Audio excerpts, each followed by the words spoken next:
Hello' everyone, কি খবৰ আপোনালোকৰ? এইখিনি হ'ল সেইখিনি কৰ্জা যিখিনি মামাৰ ঘৰৰ পৰা আনিছিলোঁ। আপোনালোকে মোৰ আগৰ ভিডিঅ'ত চাগে দেখা পাইছে। এইখিনি ধুই মেলি অকণমান গৰম পানীত বইল হ'ব দিলোঁ। যিহেতু বনাম মই আচাৰ, আৰু গৰম পানী দিয়াৰ লগে লগে চাওক পুলি কিমান ডাঙৰ হৈছে। দেখাত আঙুৰ যেন লাগে বা কালাৰটো চেৰী নিচিনা, কিন্তু এইটো কৰ্জা বুলিহে কয়।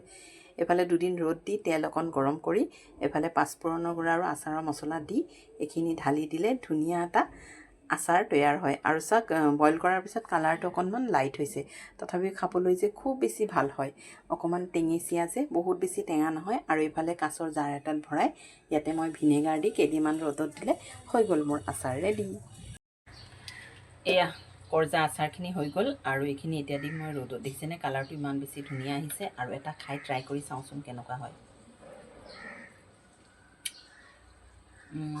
মজা।